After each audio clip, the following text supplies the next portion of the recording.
аны булай китаплардан гына өйрәнүе бик авыр. Бию язу ысулы әле һаманда уйлап табылмаган. Шуңа күрә дә аның белән проблемалар күбрәк, мәсәлән, әле җыр фольклоры һәм башка фольклор мисаллары ничек тә сакланган булса да, бию белән ул нык катлаулы фольклорны өйрәнү. Гомумән фольклорны өйрәнү дә бик соң гына башланган һәм анда бик күп шундый ничек әйтергә, менә теге совет заманындан килгән ниндидер стереотиплар.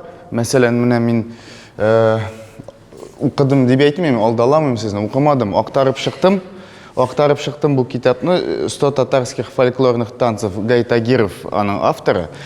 Һәм монда укып кына, конечно, бик катлаулы. Гәрчә моннан да ниндидер кызык материал алып буладыр, аны бүгенгечә үзеңчә эшләсәң. Мәсәлән, менә монда биюләрнең тасвирлаулары бар. Хәзер, мәсәлән, айрым бию, сольный танец. Монда русча язылган инде. Так, танец записан в 1946 году, танцевала Бадар Нафигова, 72 года. Жикмышешинда опаян биип күрсәткән. Ее танец был построен на мелком притоптывании, близком к старинной дроби и гладком скольжении. Музыкальный размер 4/4, темп умеренный. Руки ее свободно двигались, переходя в разные позиции. Во время танца она вынимала из внутреннего кармана носовой платок, раскрывала руки в стороны, поднимала одну руку с платком вверх. Дальнейшие действия. Одна рука в сторону, другая вниз. Обе руки наверх. Руки на бедре и так далее. Танцевала с большим настроением, временами кокетливо приподнимала плечи. В конце танца платочком вытерла свой нос, а потом шутливо нос музыканта. Так закончила она свой танец. Менә якынча шушындый тасвирлаулар һәм менә булай иттереп анда рәсемнәре дә бар. Күмәк биюләрнең рәсемнәре. Ну, анда инде гадәттә түгәрәк, диагональ, туры, өчпочмак күренмәде әле. Менә өчпочмакны кертсәк була. Ул бит инде безнең милли ризык. Кемгә кызык булса, аннан соң килеп карый аласыз. Мин теге үзем сезгә тулысынча теоретик белемне бирә алмагач, хит китаплар булса да алып килдем. Кем кызыксына, аннан соң карасыннар дип. Бию иң борынгы сәнгать төрләренең берсе дигән фараз бар, һәм мин үзем биюче буларак ул фаразга бик нык тотынганмын. Чөнки ул ничектер хакыйкатькә якын кебек тоела. Чөнки кешеләр ниндидер үзләренең хисләрен сүзләр белән аңлатканчы башта аны тән белән аңлатканнардыр дип уйлыйм. Чөнки тән ул безгә иң якын инструмент, тел ул инде авыр, ул интеллект белән бәйле, тән ул бер яктан бик гади корал. Чөнки без бала чактан ук, менә минем кичкенә балаларым бар, мин күрәм, аларның үсүе ул үзе бер бию. Чөнки ул башта аркасында ята, куллары белән идарә итәргә өйрәнә, аннан соң шакката кулын тотып карагач, бу инде бию. Аннан соң ул өйрәнә, булай да борылып була икән. Шаккаткыч борылып була. Кире аркасына ята, тагы аннан соң үрмәләргә өйрәнә. Бу барсы да менә хәзер бүгенге көндә заманча бию дип аталган шундый бик зур өлкә бар. Гәрчә ул бик шартлы сүз заманча бию. Чөнки заманча бию бик нык борынгы белән тоташкан. Чөнки шуңа күрә теләсә кайсы заманча биюне борынгы бию дип әйтсәң дә була. Менә шундый парадокс. Һәм менә шуннан чыгып әйтәсем килә, менә заманча бию башка милләтләрдә нинди мисаллар бар соң? Аларда ничек ул үсеш дәвам иткән соң?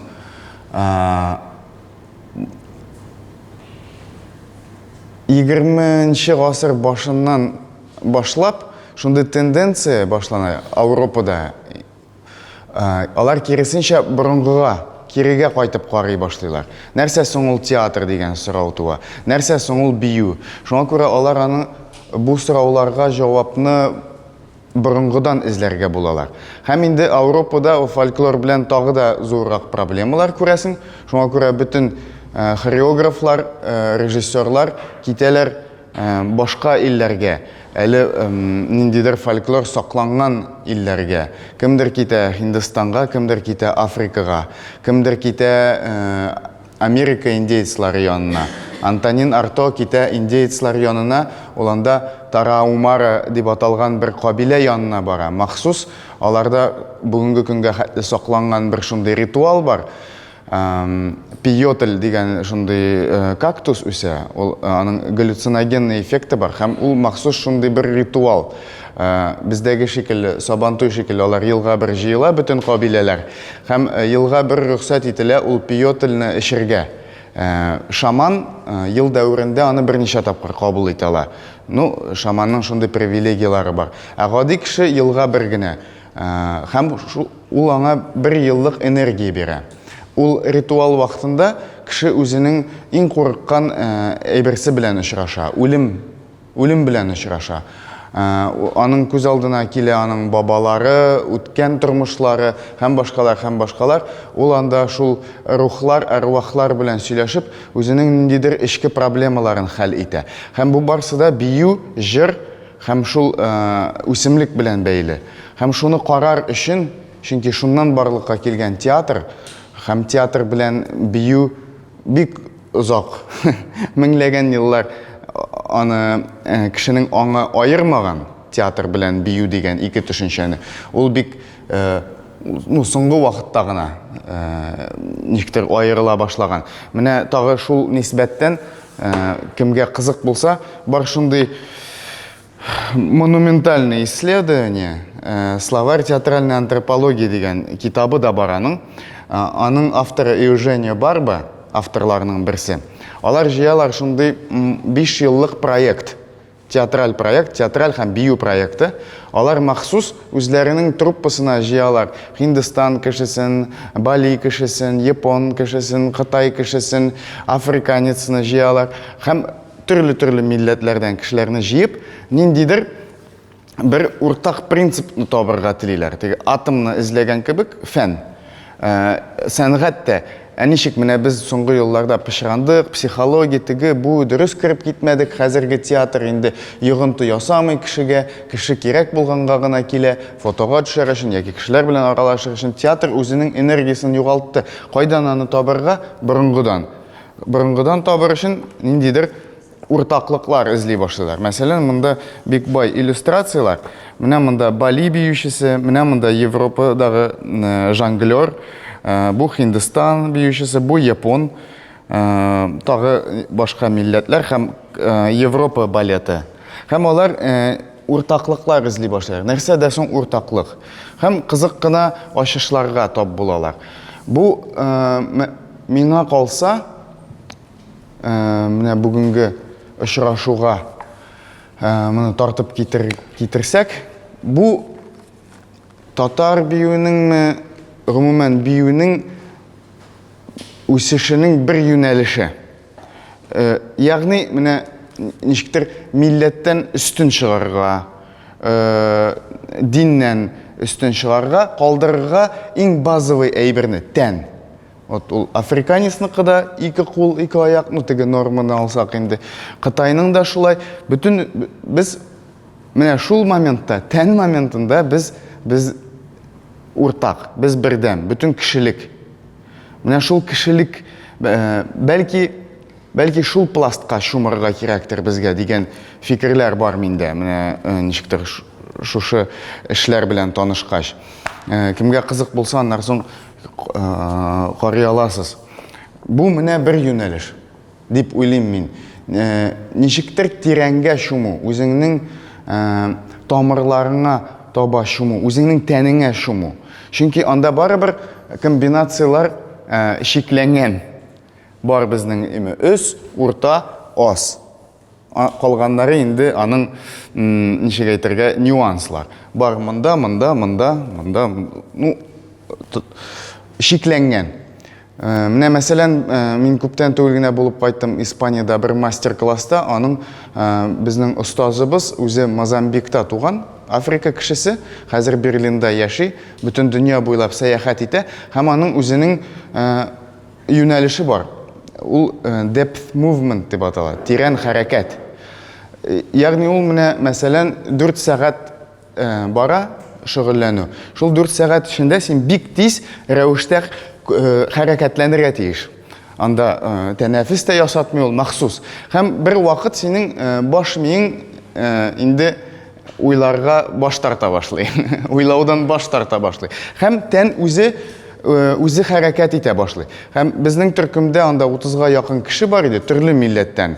Австрия, Германия, Франция, испанецлар бар иде, 2 татар бар иде, бер урыс. Һәм менә без биегән вакытта мин шушы 30 кешенең тәнендә күрдем Кавказ хәрәкәтләре, татар хәрәкәтләре, Африка хәрәкәтләре, Һиндстан хәрәкәтләре. Ягъни менә ничектер аңлыйсызмы? Ниндидер бер шундый дәрәҗә бар. Чынлап та бар. Ул теге мин хәзер интеллектуально тапшыра аламмы, юкмы, мин әйтә алмыйм. Мин теге лекциялар укып күнеккән кеше түгел, мин биеп күнеккән кеше. Ләкин менә шундый тәҗрибә алдым мин. Оказывается, бар шундый ниндидер башка бер дәрәҗә, кайчан син үзең тулысынча үзеңнең тәнеңә ышанып тапшырасың, үз-үзеңне, тәнеңә. Һәм ул чыгара башлый ниндидер син көтмәгән хәрәкәтләр. Менә бәлки шул юнәлешкә берәр төркем чумса, анда кызык ачышлар булыр иде. Менә хәзер кире бу китапка кайтып әйтәсем килә. Һәм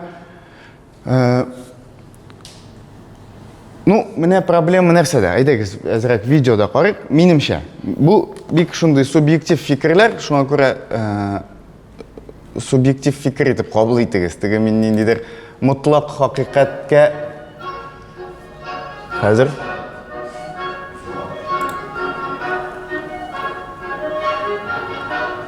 утны сүндерикме?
Хәерле иртә. Бу бию 60-нчы елларны куелган. Съемкалар бераз соңрак хәтерләмим, әллә күземә чалынды, әллә хәзер сезне алдалыйммы, 75-нче ел дигән сан күземә чалынган интернетта. Бу җегетләр биюе дип атала. Аны Әхмәт Калимуллин дигән хореограф куйган. Бу биюдә ирләр биюендәге барлык хәрәкәтләр җыелган дип әйтсәң дә була.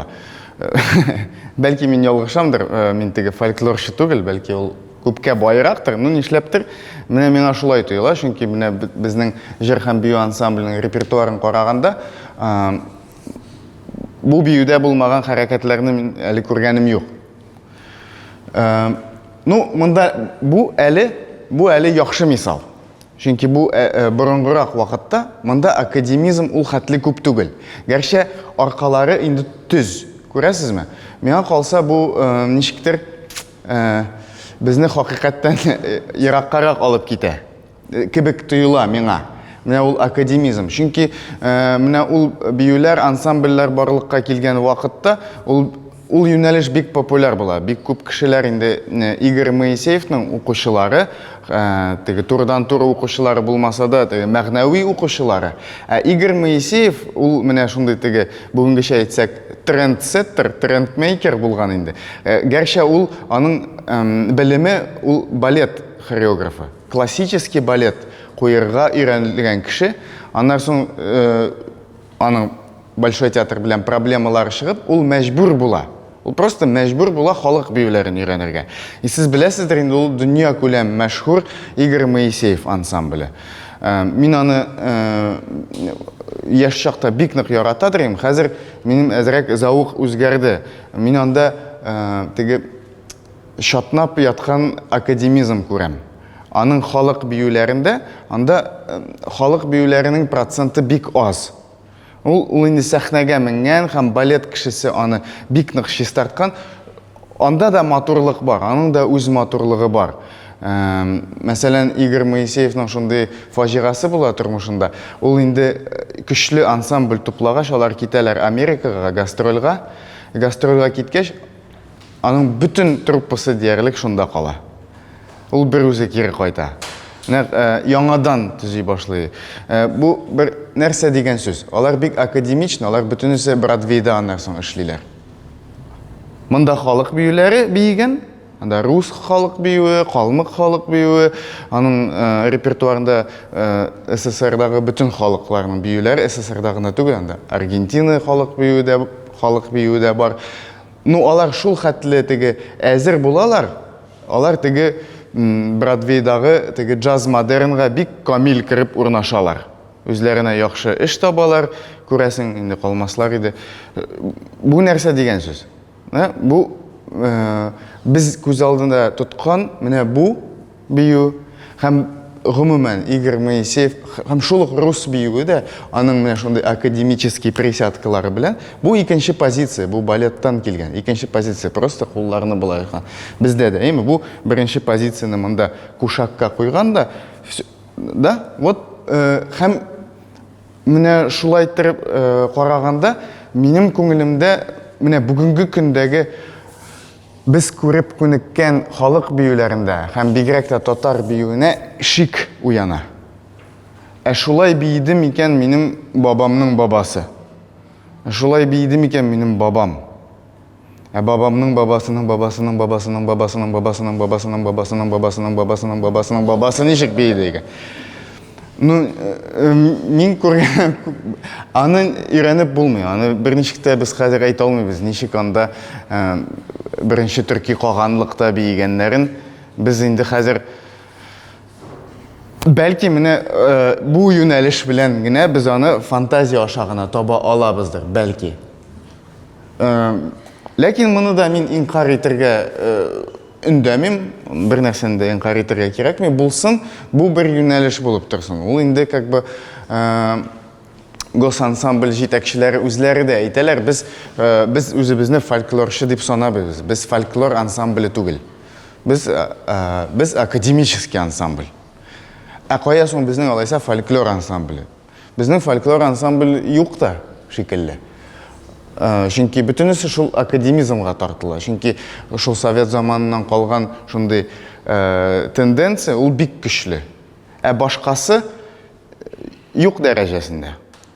Шуңа күрә. Мәсәлән, Казан ансамбле ул өченче юнәлеш. Ул стилизация дип атала инде, әйме? Анда как бы алар тоже вот шундый теге фантазия аша күз алдына китергә тырышалар, анда Казан ханлыгы вакытындагы биюләрне. Ну, ул да миңа шик тудыра, чөнки бик чиста һәм бик шундый академичный прыжоклар, теге мин каршы түгел, ләкин менә миңа үземә кызыграк. Менә хәзер мин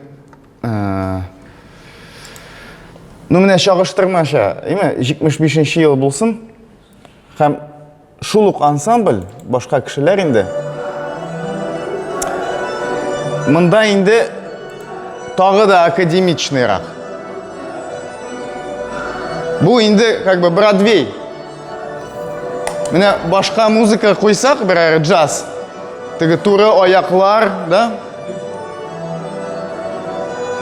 Тегендә вполне мог бы джаз-бенд сидеть, да, как бы?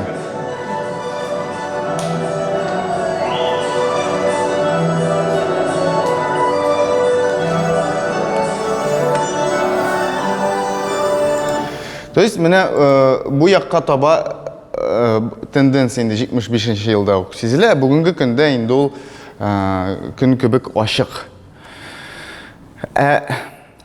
Мәсәлән, инде татар биюенә менә минем мөмкинлегем булса, мин барыр идем менә бу җегетләр.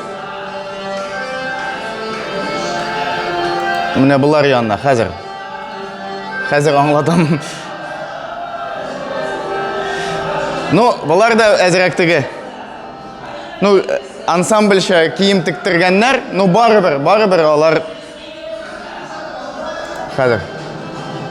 Ну, бу Сибир татарлар, алар цукилдәтәләр.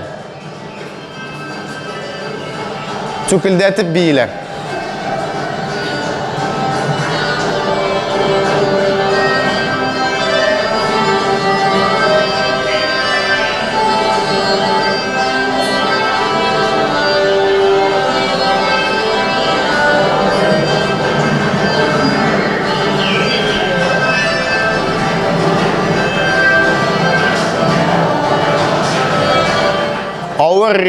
Ауыр ритмический рисунок.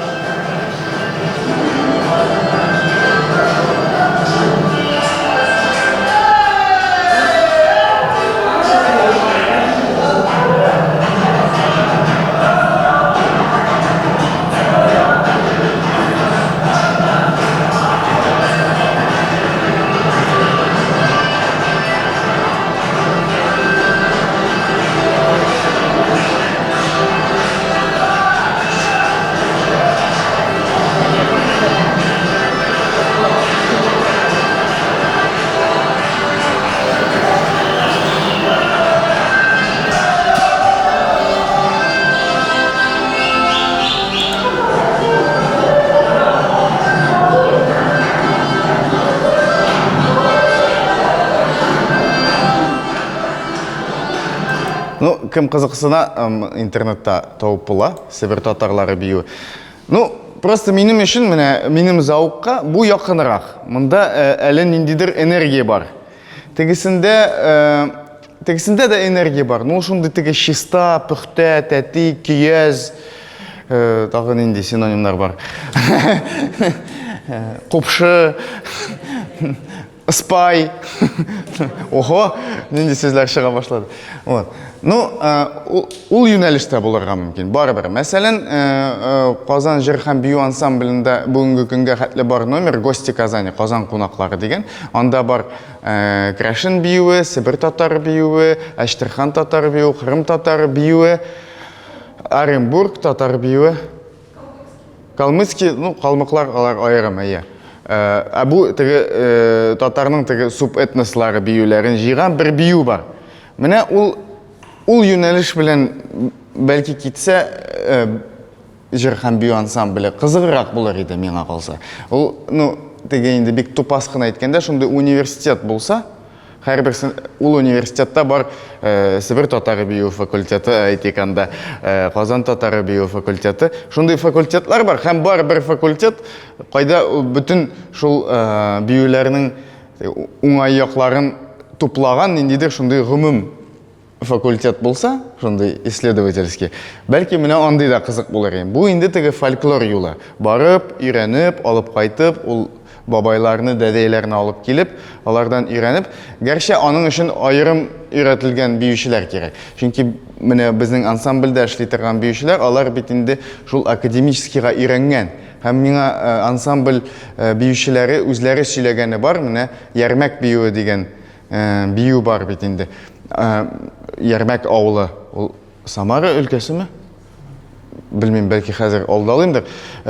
Шул Самара өлкәсендә ялгышмасам. Алып килгәннәр бик яхшы бии торган бер, ну, колхозчыны инде, эшчене, авыл кешесен, ул килеп биеп күрсәткән, өйрәнә алмаганнар.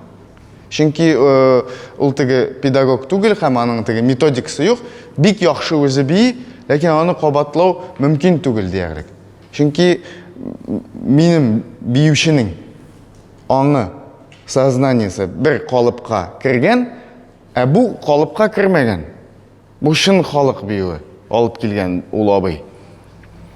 Һәм алар бер ничектә теге тәңгәл килә алмый. Димәк, ниндидер айрым биючеләр үстерергә кирәк. Шундый фольклорны мөмкинме, юкмы, әйтә алмыйм. Ну, миңа менә ул теге фольклорны алып чыгу, теге тырмалар белән бию, анда ул миңа калса, ул бүгенге көндә инде ничектер көлке булып тоела миңа. Алайса тырмалар белән бийсәк, алайса идәнгә җәяргә кирәк балчык. Салам, балчык, вот алайса бәлки андый чыгышларны ясарга кирәктер натуральный локациядә. Менә ул кызык булыр иде, кызык эксперимент. Вот. Тагы менә мин бая әйткән идем, 20-нче гасырда бөтен кеше борынгыга умтыла, ритуалларга умтыла дип. Менә ул юнәлештә бик кызык булыр иде. Менә Салават абый Юзеевның киносы бар, Күкмара егетләре турында. Анда бүгенге көнгә сакланган сүрән сугу, сүрән салу. Ул армияга китәр алдыннан егетләрне озату бәйрәме. Ул берничә тәүлек бара. Менә ул теге Тараумара кабиләсендәге ритуалны ничектер рухы белән хәтерләтә. Гәрчә инде кактус үсмәсә дә Күкмарада. Ну, син көне-төне биеп, җырлап, аның үзенең регламенты бар, ничек барасың, нинди җыр җырлыйсың барганда, нинди җыр җырлыйсың кергәч, нәрсә эшлисе, бөтен регламенты бар. Һәм шулай бөтен ишек алдына кирип чыгарга тиеш егетләр. Ул анда 1-2 тәүлек вакыт үтә аңа. Аның өчен. Шуңа күрә алар итек киеп йөриләр, җәй көне булса да, ул Сабантуй алдыннан үткәрелә торган бәйрәм. Теге аяклары кырылмасын өчен тамаклары бетә, анда ши йомырка эчә башлыйлар, анда иртәнге 4-тә инде теге тамаклары авыртмасынга. Шундый бик кызык кино. Бәлки менә театрны яңартып җибәрер өчен, ниндидер яңа илһам алыр өчен, шунда барып, шул сүрән салуда катнашып, бер төркем биючеләргә, артистларга. А лучше берәр ел шунда яшәп шул авылда. Менә шунда шулай гына мөмкин миңа калса, шын әйбер, шын энергия шулай гына туа ала. Былай аны алып, хәзер без чистартып, балчыкларны алып атабыз. И миңа калса ул киресенчә хакыйкатьтән китү, энергияны югалту. Миңа калса гәрчә инде минем сүзләрем просто абсурд булып яңгырый ул дөнья өчен, ул академический дөнья өчен. Ничек инде без гомеребезне багышладык туры арка булсын өчен, аркабыз туры булсын өчен, аякларыбыз туры булсын өчен, һәр ничек без 1 ел җирдә казынып, аннары итек киеп йөрергә тиеш. Ну, димәк, менә шундый тагы берничә минем кебек сәер биючеләр табырга кирәк алайса. Шундыйга риза була торган. Ярый, карыйк, менә башкалар ничек хәл иткән соң? Башкаларның ничек хәл ителгән? Ну, бер мисал. Берничә мисал хәзер. Ну, монсыннан башлыйк.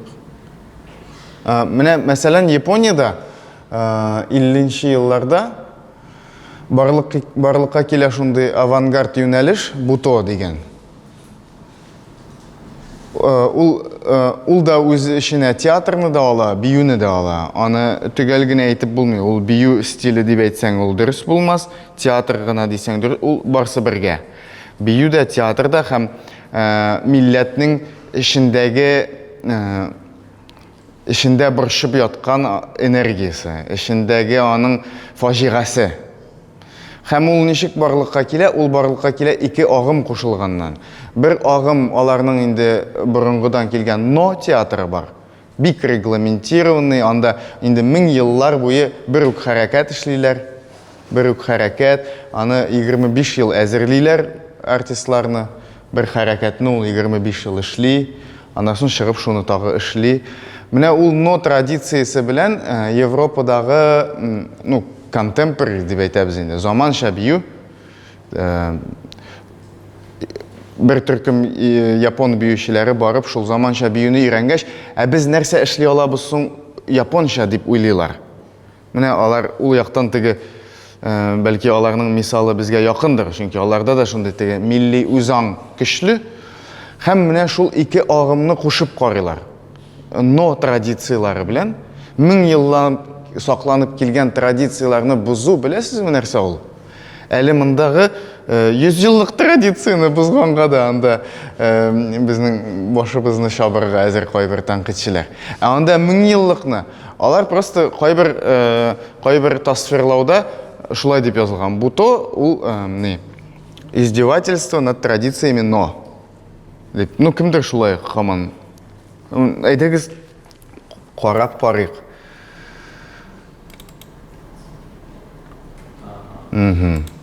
Менә шундый бу то. Хәзер тагы берсе бар иде бу. Ну, хәзер шундый бераз фейк килеп чыга инде, чөнки бу швед биючесе бу то бии. Ну, сіз теге әзірәк көз аллау болсын үшін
Ну, бу иң яхшы мисал түгел инде, чөнки әйтәм ич, бу швед биючесе ул бу тоны бик тирәнтен Япониядә торып өйрәнгән булса да, барыбер лучше японнарның үзләрен карарга. Монда бер фото торсын. Әле менә бер ай элек, ай ярым элек шундый мөмкинлек туды. Бер япон музыканты Джун Кавасаки. Аның шундый кызыклы проекты бар. Ул Россия буйлап сәяхәт итә һәм төрле халыклар белән танышып, күрешеп, андагы шул җирдә яшәп ята торган музыкантлар, биючеләр белән коллаборациялар ясый. Төрле халыклар белән, анда казахлар, анда Тыва халқы, якутлар менә Казанга килгәч, миңа тәкъдим иттеләр алар белән импровизациядә катнашырга. Анда бар иде Джун Кавасаки үзе, ул контрабаста уйный, шаккаткыч уйный. Өмірде де андай инструмент белән шулай кыланган кеше күргәнем юк иде. Һәм Сергей Летов, саксофонда авангардный музыкант, һәм бар иде Ая исемле кыз, ул буто белән шөгыльләнә торган. Инде теге чын-чынлап ялгышмасам Тацуми Хидзикатаның укучысы, ул бутоның башлап җибәрүчеләрнең берсе булып санала. Ну, демәк инде теге бутоны һәм без аның белән импровизациядә катнаштык. Ул менә ул хисне әйтү авыр. Ул бөтенләй башкача хәят итә сәхнәдә. Ул тормышта бик шундый, бик скромный, бик тыйнак кеше. Ул, ну, гомумән японнар алар шундый бик оялчан дип әйтергә хәтта. Сәхнәгә чыккач, ул үзе монда түгел. Менә без аның белән янәшә хәрәкәтләнәбез. Менә мәсәлән, мин үзем тренировать итә торган принцип, ул менә күрү, сезне күрү. Монда күрү, монда һәм хәзер булу. Аның күзләренә карасаң, ул монда түгел кебек. Ләкин син аны сизәсең, ул менә ул шаккаткыч тәэсир калдырды миңа. Ул очрашу. Без импровизациягә хәтле 1 сәгать алдан күрештек гомеребездә беренче тапкыр. Бергә разминка ясадык та киттек импровизациягә. Импровизация узгач, һәм ул шундый иркен сәхнәдә. Ул шундый ихлас. Аны мин үземнең тәнем белән сизем, аның ихлас икәнлеген. Гәрчә тормышта абсолютно тыйнак, абсолютно оялчан кеше.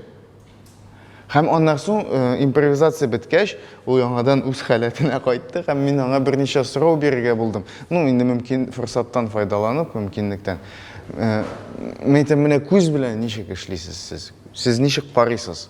Чөнки мин менә шулай шундый күнегүләр ясыйбыз пространствоны тотар өчен. Сез ничек эшлисез ди. Ул әйтә, ну, бу күзләр алар мускул гына бит инде ди. Мин ишемнән генә уйлыйм, шундый теге научный подход, кызык. Дип генә уйлап бетердем, ул әйтә, мин менә мондагы күзем белән карыйм ди. Һәм менә мондагысы белән карыйм ди. Круто. Булар мускул гына, монсы белән карый ул. И действительно, ул аңлаткач, ул действительно шулар белән караган һәм күргән. Менә буто ул корылган абсолютно синең хыялың белән, иң кыю синең хыялларың белән, иң батыр, иң ниндидер караңгы һәм шул ук вакытта иң якты дәрәҗәләргә күтәрелү. Ул теге ненормальный. То есть нормальный түгел, ул яки бик монда, яки бик монда. Аңлыйсызмы? Теге нәрсә турында сөйләгән. Мин теге рухи векторлар турында, да, как бы сөйләргә тырышам, но аны сөйләп аңлату бик авыр. Менә буто шуңа корылган, ул һәм шуның тулысынча тән белән тоташу, аның фәлсәфәсе бик теге безнең аң өчен авырдыр инде, катлаулы. Ләкин алар мәсәлән эзлиләр һәм алар биими. Алар хәрәкәтләнә, алар җибәрә үзенең эчке дөньясын тән аша җибәрә һәм кай вакыт шундый җайсыз халәткә килә. Минем өчен ул теге җайсыз положение, әйме? Аның өчен мәсәлән ул сөенеш. Мин таптым бүген дә җайсыз положение. Чөнки син көн сайын аны эзләсәң, һәр көн инде авыррак булачак сиңа табу аны. Ләкин алар шуны курыкмыйлар. Ул курыкмый әйтик җыгылырга. Мин чыгыш ясыйм. Аңлыйсызмы аермасын? Мин чыгыш ясыйм. Мин кешегә ошарга тырышам. Аларда андый әйбер юк. Алар андый установкадан азат. Әйтәмеш, мин аны карадым, ул шундый иркен иде. Теге, ну, в хорошем смысле слова теге. Яхшы мәгънәдә. Ул каядыр очып йөрде, ул каядыр Yüzüp yürüdü. Mene bu to. Bu абсолютно уникальный юнелиш. Bir millette de yok. Japon. Все. Bu to. Sen көресің, аны bu to екен. Міне қызық болса, сіз Рус чузында бара «Из глубины» деген спектакль Ван Гогның бірінші шырына бағышланған, бірінші шыр ижатына бағышланған Туфан Имамеддинованың режиссері. Алар анда буто қолланырға тырышалар. Анна Гарафеева деген туташ бар инде Мәскәүдә яши, ул 5-6 ел Японияда тұрып, махсус бутоны өйрәнгән кеше, тирәнтен белә, Анна Гарафеева. Ул килеп, рус сөзіндегі артистлар белән бик озак кына шөгыльләнеп, һәм шуннан алар төзүделәр спектакль. Кемдер әйтә инде, причем тут буто да Ван Гог. Но вот карагыз. Миңа калса бик шундый дөрес ассоциация. Әгәр дә Ван Гогның иҗатын бераз өйрәнсәк, һәм бутоны әзрәк эшебезгә сеңдерсәк, бик тәңгәл киләләр. Кызык бит. Голландский художник, Япония, Япониянең 20-нче гасыры, теге 19-нчы гасыр ахыры, 20-нчы гасыр башы. То есть менә сәнгатьтә жуыла географический шикләрдә, милли шикләрдә, дини шикләрдә жуыла ниндидер бер шундый уртак кыр бар. Менә шул юнәлештә киткәннәр японнар мәсәлән. Икенче тагы кызыклы бер мисал күрсәтәсем килә сезгә. Акрамхан дигән дөнья күләм танылган хореограф. Видеосы юк бугай, ну менә ул Акрамхан, ул аның әти-әнисе Бангладештан, ул бала чактан бирле хинд бию өйрәнгән, традиционный милли бию Катхак дип атала. Ул бию үзе ике агым тоташканнан барлыкка килгән. Борынгы хинд биюләре белән тоташа бабурлар белән, моголлар белән килгән ислам традициясе. Суфишылык анда ислам ничектер, ниндидер хикмәт белән борынгы хинд биюләре, ритуальный биюләр. Монах сөйли анда аларның изге китабыннан күренешләрне сөйли, монах сөйли һәм кай вакыт биеп күрсәтә ниндидер моментларны. Шуннан бар шундый бию, ул тоташа ислам сәнгате белән барлыкка килә Катхак. Һәм инде шул Катхакны Акрамхан тоташтыра әлеге дә баягы contemporary белән. Ну, кызганыч ки монда сіз таба алырсыз, истә калдыру бик жайлы. Әкрәм абый бар иде безнең алда. Акрам хан. Тагы бер менә шундый мисал. Ул сөйли тоже кеше проблемасы турында. Мәсәлән, менә бу постер Sacred Monsters, священные монстры, да? Ул дуэт Сильви Гильем француз биючесе, ул шундый Бангладеш чыгышлы инглиз биючесе, Англиядә, Лондонда яши. Һәм бу кызыклы спектакль, ул бар интернетта, әгәр дә кызыксынсагыз карый аласыз. Анда сценографияда икегә бүленгән, шартлатып диагональ. Бер ягы шундый караңгы, бер ягы ак. Музыкантлар шартлатып икегә бүленгән. Бу якта Европа уен коралларында уйнап утыра 3 музыкант. Бу якта 2 музыкант Хинд уен коралларында уйныйлар. Һәм буларда икесе төрле, ул ак, узын, ул тәбәнәк, кара. Һәм бию телләре дә икесенең 2 төрле. Һәм шуңа багышланган да инде спектакль. 2 төрле мәдәниятның ничек бергә дуслашуы, көрәшүе, аралашуы турында. Европа мәдәнияте һәм көнчыгыш дип әйтик инде.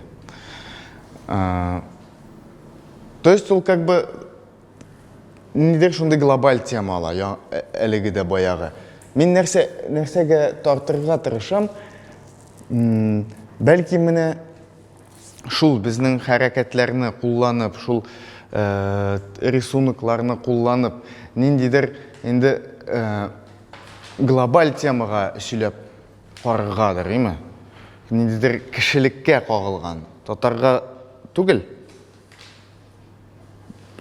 төркигә дә түгел, бүтән кешегә, чөнки миңа калса шул кырга чыгарга омтылырга кирәктер, бәлки мин фараз гына кылам. Төрле юнәлешләр бар. Кемдер менә фольклорны өйрәнсен, булсын, ансы да булсын, чөнки ул безнең тамыр. Ну, тамырның төрле тирәнлеге була. Миңа калса менә бу бик нык тирән тамырлар түгелдер дип тоям мин. Чөнки әйтик, тирәнрәк китеп була бит. Анда белмим, Казан ханлыгы монда кирмәгән инде әйтик. Болгар, каганлык вакытлары, тәңрешелек вакытлары, анда да кызык. Ну, миңа калса, вот бер шундый бер әйберебез бар безнең 1000 еллыклар аша тамырга тоташтыра торган. Ул көрәш. Чөнки ул башка әле һаманда мәҗүси яки тәңреше булган милләтләрдә дә көрәш бик нык ошаган безнекенә. Башка халыкларда да. Шуңа күрә һәм ул бик шундый ничек әйтергә, кырыс дип әйтим, кырыс та түгел, скупой. То есть анда 3 алым бар бит инде. 1, 2, 3. Бу яктан атып була, бу яктан һәм аркадан. Һәм шул да аның бик борынгы икән исбатлый минемчә. То есть минимализм. Безгә дә ничектер сәнгатьне яңартыр өчен теге артык әйберләрне салып карарга кирәк. Менә артык хәрәкәтләрне алып карарга кирәктер бәлки. Бәлки кулларны алып куярга. Бәлки менә костюмны алыштырыргадыр. Чөнки костюмда бик нык тәэсир итә. Сәхнәгә чыга торган биюче буларак әйтә алам. Менә син нәрсә кидең өстеңә, ул бик нык тәэсир итә синең бию хәрәкәтеңә. Шуңа күрә бәлки костюмны гына да үзгәртеп караргадыр. Минем тагы бер шундый идея бар иде, менә ничектер менә неофольклор булса әйбәт булыр иде. Ну, ничек ул неофольклор? Ну, менә сәхнәгә менергә омтылмый торган. Әйтик, менә паркта, урманда яки урамда җыелып, музыка кабызып яки үзләре уйнап, вот нинди була ала шундый яңаша фольклорный татар биюе. Минем теге хыялларымда вот ул шундый үсеп китә, анда пошмак сайын анда егетләр, кызлар биеп торалар. Каядыр егетләр генә, каядыр кызлар, каядыр күмәк, шундый анда төннәрен, көндезләрен, баумында, анда паркта, и бүтүнесе ниндидер биюләр биеләр.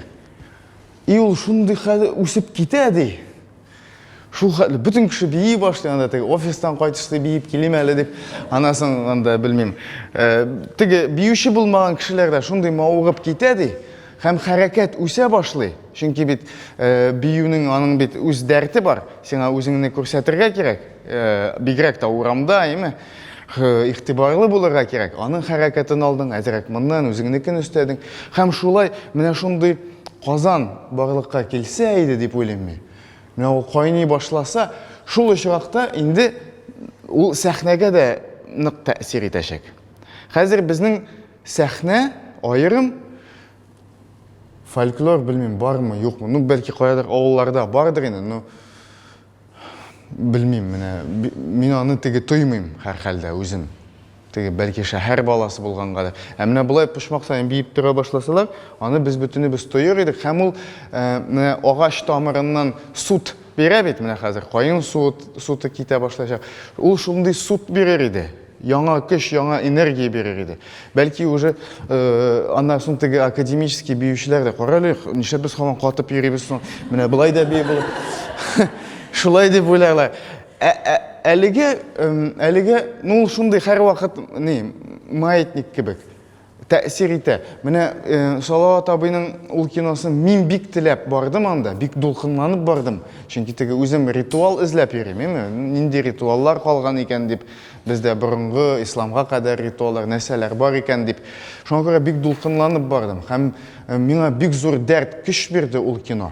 Но андагы биюләр миңа шулай тоелды, белмим. Как будто ул егетләрнең менә шул сүрән вакытында бии торган биюләренә бик нык ансамбль тәэсир иткән. Ну, ул һәр вакыт шундый процесс инде. Чөнки менә Кавказ биюләрен алсак, Кавказ биюләре бик нык үсеп китә Сталин вакытында.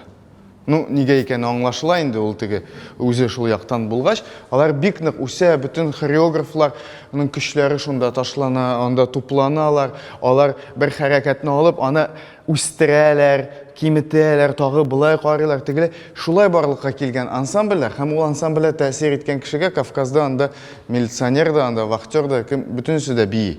Бөтенесе ансамбльдә шикелле. Мин уйлыйм, ни хикмәт, алай була аламы соң? Ну, минемчә, аларга да ансамбльләр тәэсир иткән. То есть ул ясалма әйбер, барыбер. Ясалмалыктан тоже куркырга ярамый. Теге фольклор гына безнекеләр булай шпагатка утырмаган безнең бабайлар дип әйтергә дә ярамый, дип уйлыйм мин. Чөнки бер мисал. Фәйзи Гаскаров ансамблен беләсезме Башкортстанда? Шикарный, вообще супер ансамбль. Да? Ну, шул теге академический сфера өчен инде, Моисеев, Игорь Моисеев ансамбле дәрәҗәсендә. Фәйзи Гаскаров бит аны ул ансамбльне монда булдырырга дип кайткан. Ул Игорь Моисеевның укучысы, аның эскизлары әзер булган, шундый костюм. То есть ул татар бию була ала иде. Була алган булыр иде. Но булмый калган. Монда ниндидер низахлар чыгып, ул төкереп китә башкортларга менә дигән ансамбль ясап бирә. Сезгә любой башкорт әйтәчәк, ну ул ансамбль барлыкка килгәнче башкорт бию андый булмаган. Ә хәзер ансамбль тәэсир итә, башкортлар вот башкорт биюе дип, как бы били. То есть ул шундый нормальный процесс, бер-берсенә тәэсир итү процессы, теге халыкның сәхнәгә, сәхнәнең халыкка. Ну, теге хәзер сәхнәдән ни булмагач, может, урамда бии башларгадыр. Бик шартлы ул әйберләр. Уйлап чыгарылган әйбер, раз халыкның күңеленә хуш килә дә, ул аны тотып ала, все, шана ул безнеке дип уже все. Ә минем әйтик, улым менә хәзер аңа 3 яшь. Мин менә булай торып бисәм, улым бу менә безнең милли бию дип әйтәм аңа. Ул үсәчәк, ул все, анасын үзенең яшьтәшләренә исбатлаячак. Минем әтием шулай, гомер буе шулай бигән. Әти син каян өйрәнде дип сорасам, мин бабай шулай биидер дип әйтермен. Ул шундый теге, ну бик миңа калса, әгәр дә теләк һәм талант булса, шәхес булса, миңа калса ул проблем түгел. Ул миңа калса бер 10 елда хәл итеп була аны. Әгәр дә инде шул юнәлешкә юнәлтсәк. Үзебезнең энергиябызны. Шуңа күрә әле менә бит күптән түгел генә әле трюклар. Ну, бар бит инде сикерүләр анда, шпагатка утырулар анда, бик күп бетерүләр. Әле менә күптән түгел генә әле бер 15-20 ел элек бик каты каршы киләләр иде ансамбльдәге олы буыннар шул трюкларны кертүгә. Айрат абый Хәметов үзе миңа сөйләде. Менә безгә ул хас түгел. Безнең бабайлар алай сикермәгән. Ну, ничего, вот әкренләп уже сикерәләр дә, нитәләр дә. И вроде бы уже как будто гомер буе шулай бигәннәр кебек тоела уже 10 ел эчендә. Шуңа күрә белмим нинди нәтиҗә ясарга. Тагы нәрсә күрсәтергә икән? Аха, тагы бер юнәлеш. Хәзер Афроамерика.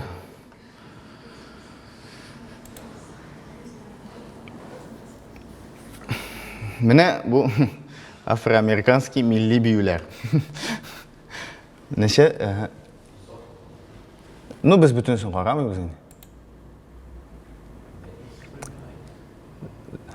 Мамба, Гарлем стайл, Lindy Hop, менә бар бunda bebop. Ия. Менә бу неофольклор инде Америкадагы. То есть халык.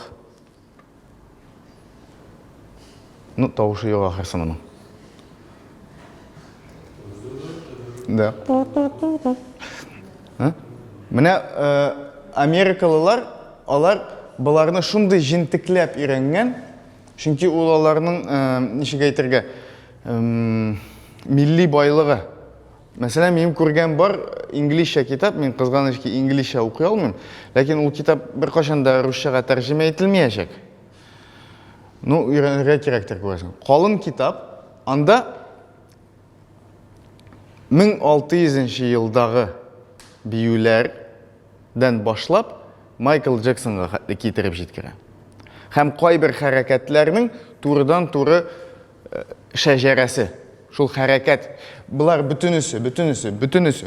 Майкл Джексон эшли торган бөтен әйбер, аның бар борынгы шәҗәрәсе ул хәрәкәтләрнең. То есть ул заманча, без аны заманча әйтеп кабул итәбез. Чөнки киеме башка, музыкасы башка. Ага, менә кызык принциплар туа башлады. Бунда сөйләшә башлагач. Ешрак җыелырга кирәктер. Димәк, хәрәкәтләрне калдырып, бәлки менә шундый эксперимент ясаргадыр безгә. Госансамбль белән. Хәрәкәтләрне калдырып, менә бит алар как бы, ну, африканча киенмәгән бит инде.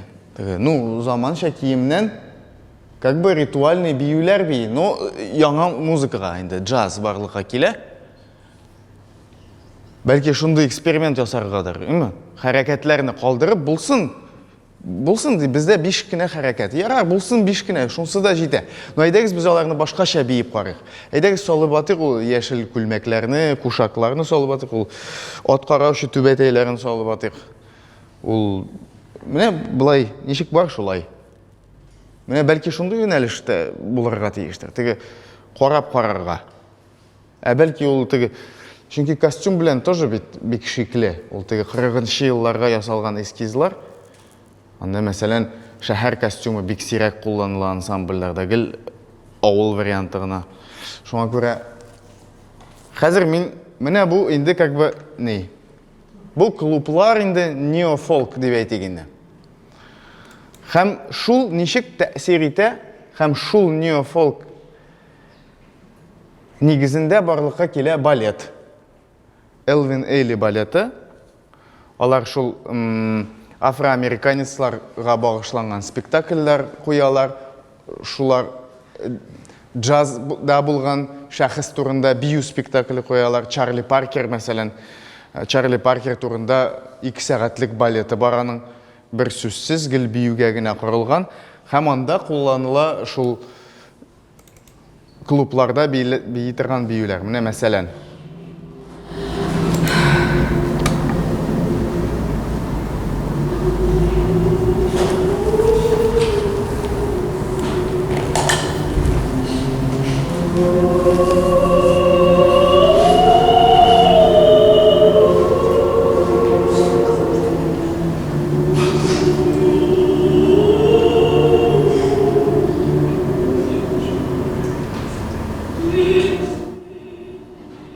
Ну, игътибар итсәгез, монда да классиканың йогынтысы бик көчле, әлбәттә. Теге клубтагыларны искә төшерегез. Аркалары нинди иде. Монда әлбәттә теге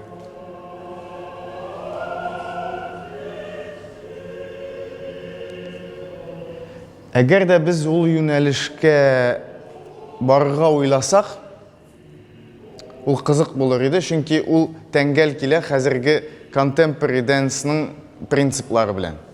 То есть заманча биюнең принциплары да шул. Академизмнан арыну, артык әйбердән арыну, театральностьтан арыну. Әле менә бу видеоларны эзләп утырганда берничә видеога, ну, беләсездер инде, шундый татар бию башлангандан да берәсе чыга да, сызгыра булай, шакырган була, һәм анасын чыгалар да, и вот бу артык миңа калса. Бу теге безне хакыйкатьтән тагы да читләштерә. Ул теге шундай псевдо-театральный әйбер, бары бүтін бір кіші де ашамы бит инде аның сынапта шоқырғанына. Бүтініміз білеміз, онда кулис артында алар білелер. Ол мене бұл айткаш, біз де шығабыз. Как бы, ну... Вот бұнсы артық, ну все, біз аңладық, ярар. Ну, анда өзішченлер ішлесін, ярар. Ну, бит ансамбльлер қаман шул. Бұл приемнар вот как раз шул мене Игорь Моисеевтан қалған шундай теге. Да, вот арынып қарыға керек. Мене ритуалға қайтырға. Ритуалда как бы тамашашы юқ бит. Мен бит, опять-таки, теге япон қызына, айма, ол шығыш ясамай. Теге мен қайыр өзімні тәнқитлейм. Мен шығыш ясайм. Бұл да артық қайбір. Бұл да хақиқаттан бізні шетке алып кетедір бәлки. Әміне шулай ішлері түгерек ясарға, юқ тамашашы, сен де бейші, мен де бейші. Шулай ғына, мен қалса, ресет ясап бола. Аңлайсың ба, теге компьютерда бар бет? Все, не? Перезагрузка керек. Все, тоқтап қалдық. Юқ, мене, ну, білмейм. Мен бик сүйенер едім болса. Бір нендейдір шындай түркім. Болса нендейдір яңаша ізлей тұрған. Юқ бейт, юқ. И жыр бию ансамблінің ғайып етіп әйтмем, бірік. Болсын, яра аларға тағы да ауырақ. Алар уже все, көніккенлер. Ауыр аларға. Алардан күтмейік, өзі біз ясық. Не профессионаллар болсын. Шынки қой вақыт не профессионалның юқ нелері теге. Қысалары, рамкалары. Қазір мен... Қазір тағы бір...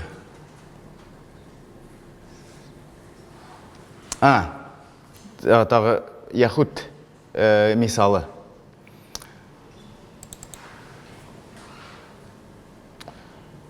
Бұл жырға яңа аранжировка ясағандар. Бұл оларының Пасха вақытында ма инде ниндейдер? Пасха оларда жоқ, да? Ну, ниндейдер шундай дин білән бәйлі, ғайлә бәйрәмендә жырлана тұрған жырны, жырға олар шундай яңа аранжировка ясап, шундай бию қоялар. Менә яхут биюмы бұл, юқ ма? Шундай сұрауға ойлап қарық, жауапны.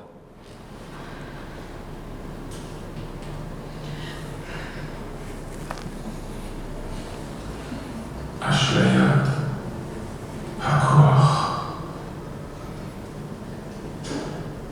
ותחתק שמפריד בין שוויון ושפיות.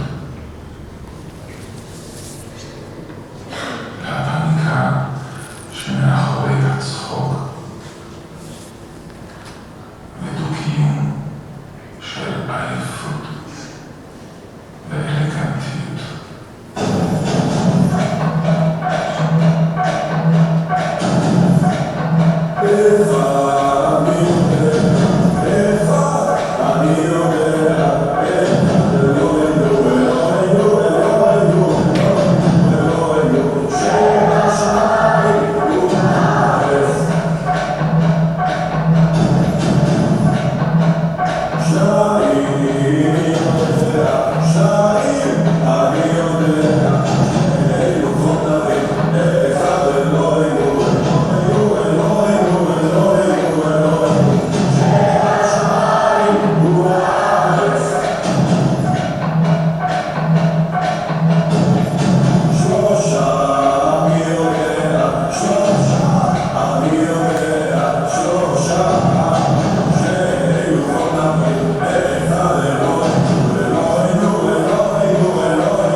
Академизм бар ма? Yok.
биюнең принцибын аңламадыгыз мәле? Аңлап өлгермәдегез? Һәрбер түгәрәк үткән сайын, һәрбер бер хәрәкәт өстәлә бара. Башта бер генә хәрәкәт, менә моннан гына башлаганнар. Хәзер бию тула бара, тула.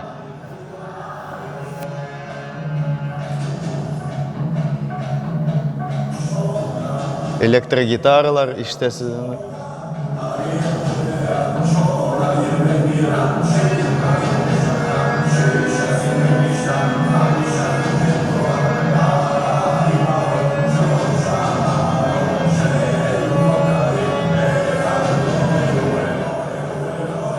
Ниндидер ассоциациялар тудырамы бу?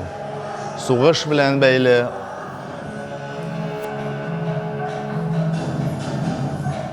Кабатлану.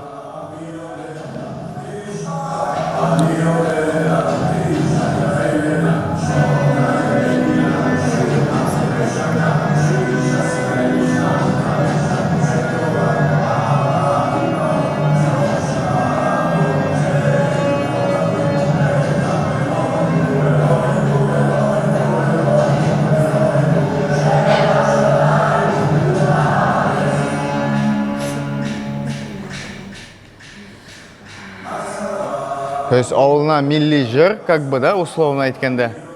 Ул эшкәртелә, яңа музыка языла. Бүгенге сәяси хәлләр белән ассоциация тудыра торган хәрәкәтләр, биюнең принцибы кызыклы табыла, берәр хәрәкәт өстәлә бару. И, пожалуйста, шедевр.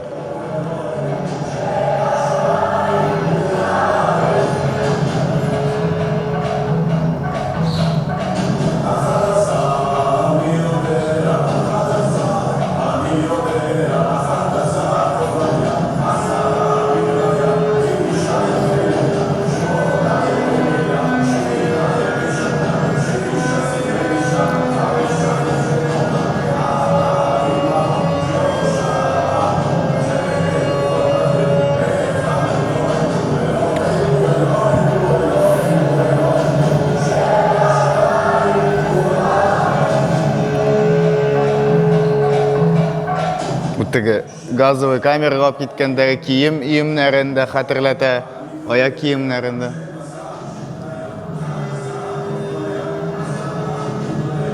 Гәрчә труппада яһүдләр генә түгел, әлбәттә. То есть үзеңнең милләтең аша бөтен кешелек турында сөйләү. Шундый.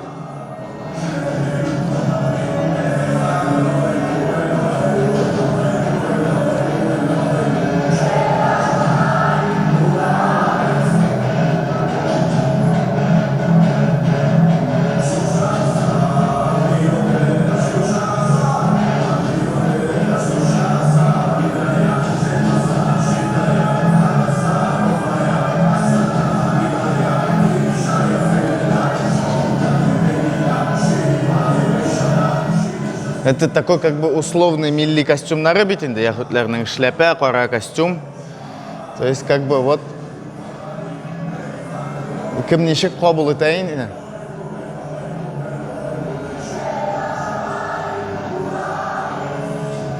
Теге тарихның ямсыз моментларыннан арынуымы, яки миллилектән өстен чыгарга өндәүме, белмим. Һәрбер кеше үзе интерпретировать итә. Бу кызык булса, Батшева Dance Company дип атала, Батшева. Хореографы Охат Нахарин дип языла, Охат Нахарин. Культовый кеше, бөтен дөньядан килеп, аннан өйрәнәләр. Ул үзенең бию телен барлыкка китергән кеше. Вот буто ул бер тел. Моның теле ул гага дип атала, гага. Ни өчен гага дип атадыгыз дип сорагач, ул әйтә, ну, кака булса тупасрак булыр иде дип әйтә. Но ул шулай шаярта, аннан соң аңлата башлый, теге гага ул гага баланың беренче авазларын ашаган. Теге аго, гага, теге балалар ята бит менә. Кичтеки балалар. Димәк, аларның да менә шундый внутренний ниятләре бар. Балачакка кайту әйе. То есть хәрәкәттә академизмнан айрыну, чөнки бу инде 8 ел укыган кеше генә булай би. Аларның вот сез күргәнсездер. Ул да зур эш. Теге арына белү. Шуңа күрә менә бәлки безгә дә нәрсә шулай кайбер әйберләрдән арынып карарга кирәктер дип уйлыйм мин. Менә ничектер шундый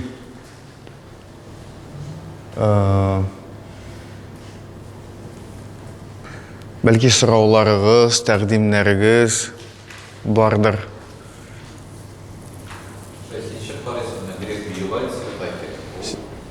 Ага. Ай-яй. Ай-яй. Ай-яй. Мен калса яхшы. Ай-яй. Ай-яй. Эшләп карарга кирәк, әйе.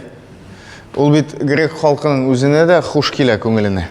Ой, алар теге әгәр дә без тапсак шундый шын ниндидер әйбер. Белмим, хәрәкәтме, яки телме? Теге айрым принцип. Ну тел, бию теле дигәндә инде ул ниндидер принциплар, әйме? Менә Гагада принцип ул теге бала шага кебек, әйме? Бутоның принцибы хыял белән тоташтыру тәнне анда. Ну, бу бик тупас гына әйткәндә инде. Бәлки безгә дә ниндидер шундый. Ул бер факт. Мәсәлән, бар теге ул социаль җиргә. Әйткәнчә кеше теге аш көндезге аш урынына бара.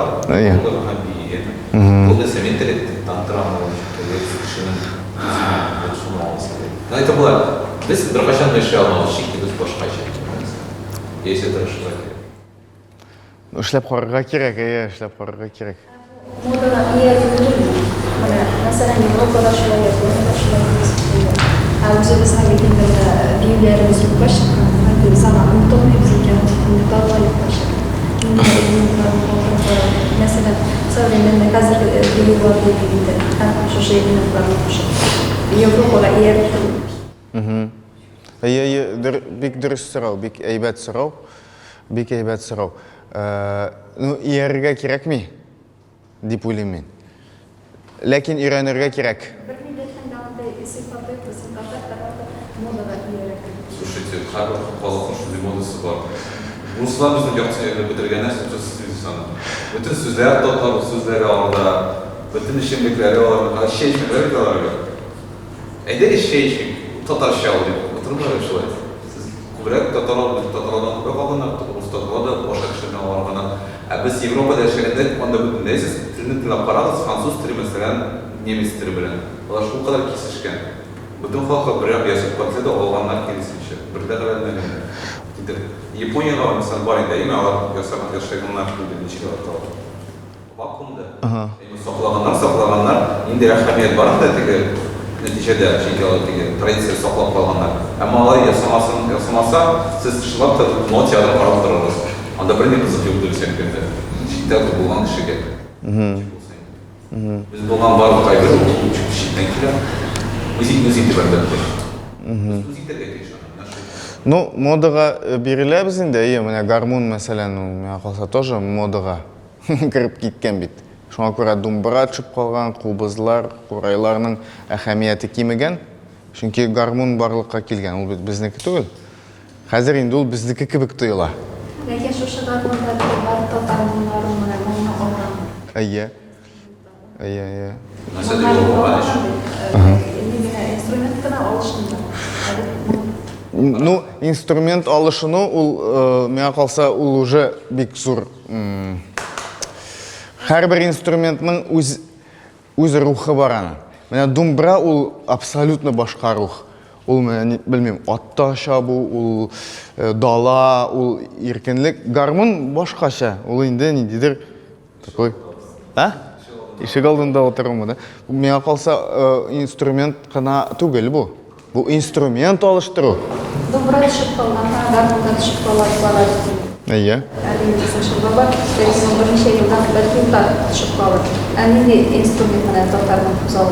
Думбра. Думбра дип белем. Иә. То есть, ну, бізге как бы кириге қайтып қорға керек. То есть, да? То есть, думбра.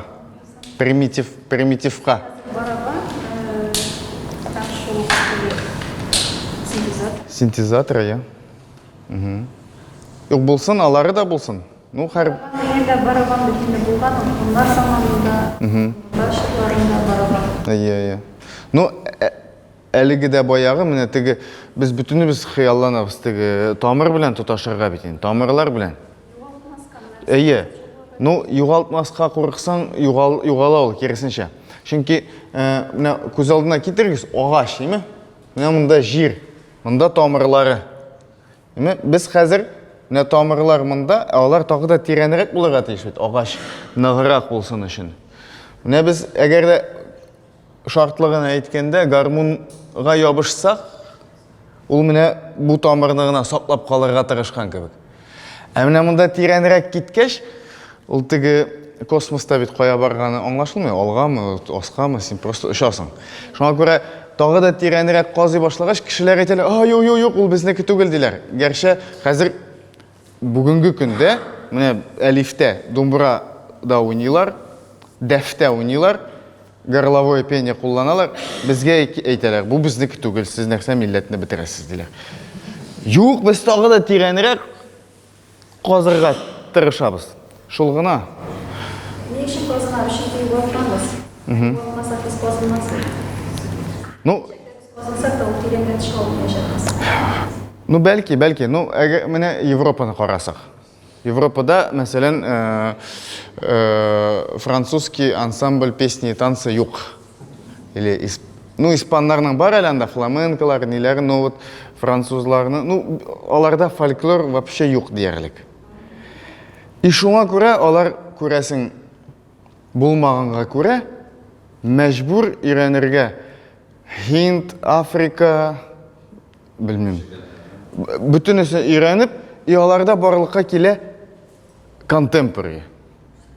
То есть супер современный, и біз модыға, и біз уже аларға тартылабыз. Аларға тартыларға керек ме? Өзі біздің модыны болдырға керек. Но өзі біздің модыны болдыр үшін үйренерге керек башта. Үйренерге. Бұларның, аннасын, оп, и ол аннасын өзінен өзі тұташашақ гармон біләнді, думбыра біләнді. Деп ойлайм мен. Деп ойлайм. Тоны болса, ағашның тапларда құрайды. Құрайын да, құрай бетінде. Надеюсь, поделюсь смыслом слышишь, принесешь. Бір сұрау беремін. Бәлки бұл академизмнің түп шағылышы биюні үйренудәдір, үйреніп биюді, yoqlab биюді.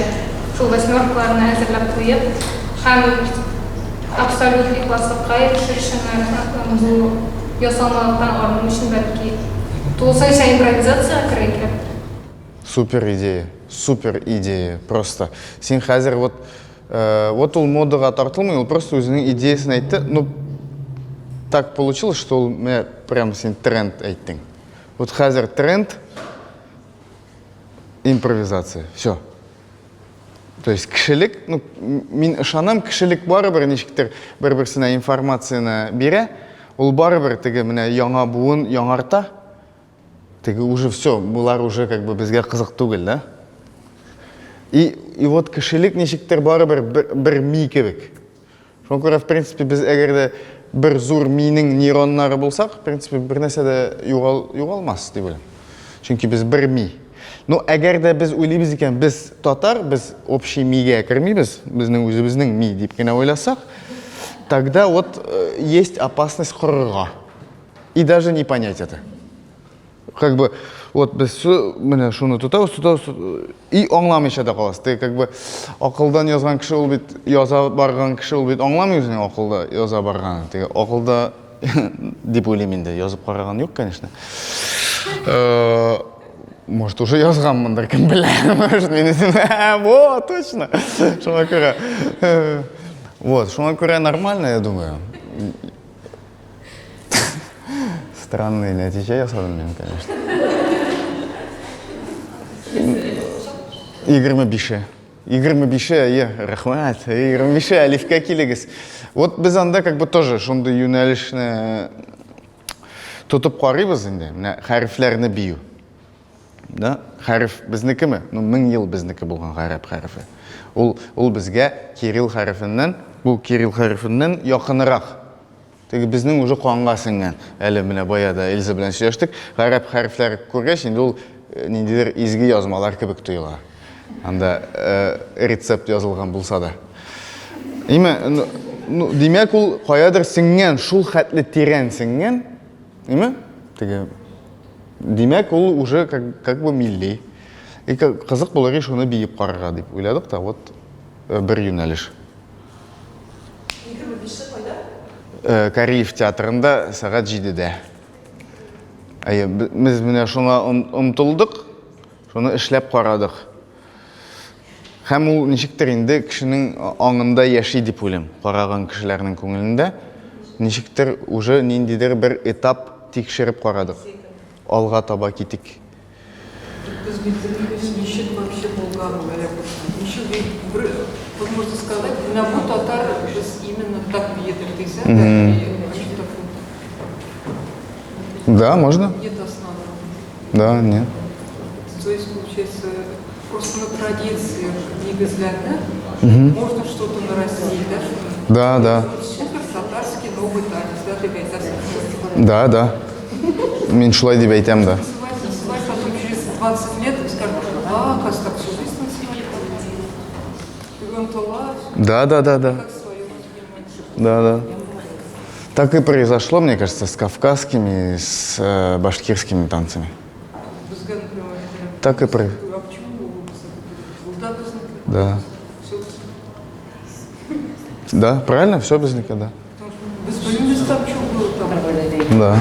Может, монголлар просватили, да? Да.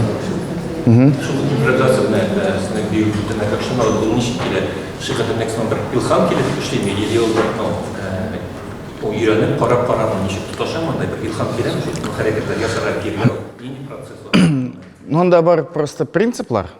Мәсәлән, син хәрәкәтләнә башлыйсың, илхам юк. Но мин шуңа күрә ул принципларны кулланам. Мәсәлән, мин күптәннән аска китмәдем, аска китим. Аска. Башта баш белән, анасын, өскә бармадым, өстә. Артта ясарга кирәк. Хәзер терсәк, җилкәләрне күптән эшләп, баш эшләмәде күптән. Һәр бергә. Шулай анасын бер, белмим, төрле вакыт. 8 сәгатьтән соң илхам килә. Ну, шундый процесс. Теге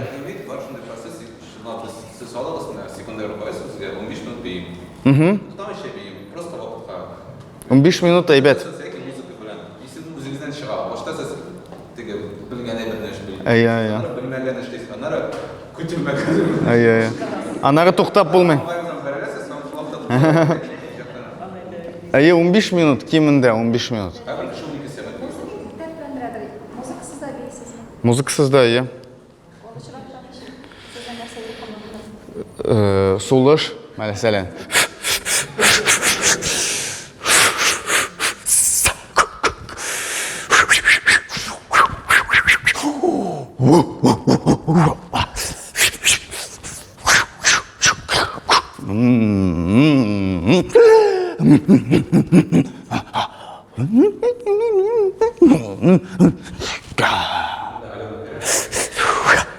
Ну, мәсәлән. Ну, ритм. Музыка булмаса да ярый. Ә ритм һәр вакыт бар, йөрәк. Дөп. Яки син урамнан барасың. Всё, ритм. Бу уже ритм, бу уже музыка. Бер нәрсә булмаса да, синең сулышың. Минем хәзер менә әле генә биеп алдым, шуңа күрә минем хәзер мондый ритм. Иртә белән башка, уянганда башка ритм, бер төрле бию.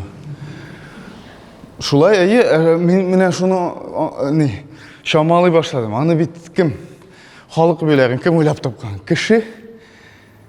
Теге. Бездә кеше бит. Нишләп ул?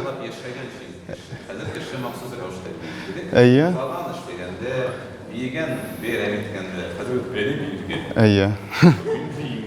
Әйе, менә Африка биюләре, вот анда хәрәкәтләр шундый бар. Орлыкны ала, сибә, орлыкны ала, сибә, ала, сибә, ала. Әйе, теге монотонный авыр эшне шулай кешенең фантазиясы иҗатка әйләндерә. Балалар da tabii iyiler mesela. Onlar bizden bilmeyin var. Olsa hareketlerin bir yerde. Ki kıyasam, no, примерно senin improvizasyon gibi geliyorsun. Mesela üretilmegen değil. Fayda da ileri mesela diye geliyor bana dedim. Hareketler işini bilmeyip vurdu. Üstlerge Әйе. akademizm. Kavukka sağlığa bana dedim. Şöyle belki de. Әйе.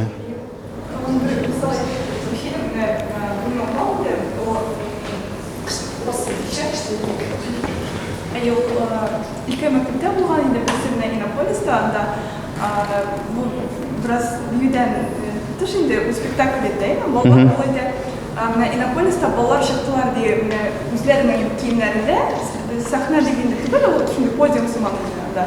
İmne gibi Pepeden Çolok diyen spektakl oynadılar deyinde. Öyle o меня аж olmadı diye. У меня папа не biraz такие şimdi тоже рамkalarda biraz Консервативный. Консервативный. Ой, меня шомады, она райда, на Казаннан башка мектебine bakanlar, общеобразовательный среднестатистический değil mi? И анда мне анда спектакль koydular diye, мне носкилары оппақ, мне түптіз, мне тютіркі прям мотор indi deydi, мне ой, шалды мема deydi, deydim, меня Buraya şartlı demeydim. Video açırken dediğinde.